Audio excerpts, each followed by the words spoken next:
The year is 1993. Sonic the Hedgehog is printing money for Sega. Nintendo had Mario, and every other third-party publisher on Earth looked at that and said, yeah, I want some of that. You grab an animal, crank up the attitude, slap sneakers and a backwards hat on it, give it some severe behavioral issues, and ship it out. And someone at Tengen looked at all of that and said, you know what's cool? A possum. Not a ferocious jaguar, just a possum.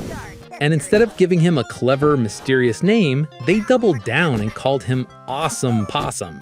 Because really, what's cooler than declaring your own awesomeness before you've done a thing? And yes, that is the actual title of a real video game that was sold in actual stores for actual money.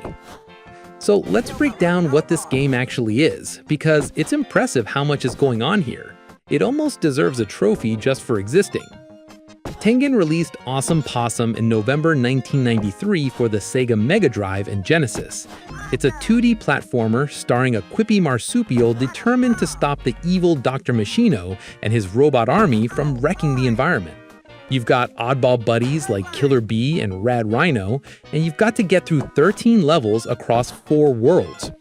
Now, the actual cover box describes this as an excellent educational game for all ages. Remember that. Seriously, you'll want to hang on to this detail. This fever dream was the brainchild of Richard Seaborne, who Tengen hired in April 1992 to make a game about environmental issues. He showed up, pitched Rad Rhino and Awesome Possum, and everyone just nodded along like this was destined for greatness. Look, I'm just gonna say it. This is Sonic the Hedgehog. It's Sonic the Hedgehog, but someone turned the dial to weird and forgot to turn the dial back. Your character runs fast, bounces on enemies, collects stuff, and fights a mad scientist who wants to destroy nature. Dr. Machino couldn't be more of an obvious Dr. Robotnik knockoff if he was wearing a red jacket and had a mustache, which, for all I know, he does. The only real twist? Instead of golden rings, you hoard trash. Lots of trash. Pick up 50 dirty pizza boxes or whatever, and congratulations, extra life. At least they stuck to the environmental angle. Captain Planet would honestly give them a polite golf clap. And just when you think things can't get stranger, you finish a level and bam, you're hit with an environmental trivia quiz. Hey, did you know recycling aluminum cans save 95% of the energy it takes to make new ones? Awesome Possum absolutely insists you learn this, whether you care or not. You get bonus points for right answers, nothing for wrong ones.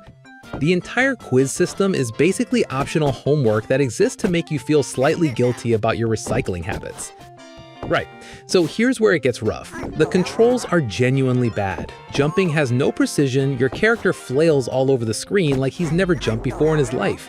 They forgot he's a marsupial, not an astronaut. The collision detection is completely off, so half the time you'll land what looks like a direct hit on an enemy and just take damage anyway. The game compensates for this by giving you a ton of health and scattering health packs everywhere, which tells you everything you need to know. The developers knew, you know they knew, when even they crammed the game with so many health packs just to keep you moving. There's also no invincibility frames when you get hit. When the kamikaze planes dive bomb you, your health vanishes almost instantly. It isn't difficult in any satisfying way, it's just punishing. The speed element is there, trying to evoke that Sonic rush, but without any of the level design to back it up. You're mostly just sliding to the right. Now, here's the one genuinely interesting thing about this game, the voice acting. For 1993, on a cartridge, Awesome Possum talks, a lot. He has a huge library of digitized speech samples, and Tengen actually marketed the game on this. The character taunts you, cheers, yelps when hit, and Electronic Games magazine even gave it an award for Best Voice in a Video Game that year. That's not nothing, that's actually technically impressive for the era. Of course, also in the options menu, there is a setting to turn the voice off, so even the developers apparently reached the point where they'd had enough of him too. The reviews at the time were all over the place. Electronic Games gave it 93% in that Best Voice award. GamePro scored it 15 out of 20. Meanwhile, Mean Machine Sega gave it 39 out of 100, while Sega Pro carved out a nasty 25%. These people were playing the same game, I think. These days, most people call it one of the worst games on the Mega Drive. Sega 16 ranks it 2 out of 10. Moby Games users have dubbed it, and I quote, worst Sega Genesis game ever. Here's an absolutely perfect cherry on top. This eco-friendly mascot shipped in the usual plastic and paper packaging. Awesome Possum, the save-the-world hero, arrived wrapped in the same waste he was supposed to protect us from. Dr. Machino probably pointed this out, and nobody had a good answer. The game ends, apparently, with Awesome Possum being carved onto Mount Rushmore, which is simultaneously the most American and most baffling ending to a video game ever. So where does that leave us? Someone out there actually tried to make kids care about the planet through a game. That's a decent goal.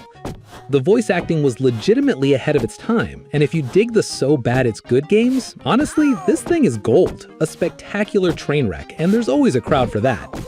As a game, it's slippery, with broken controls and a pointless quiz.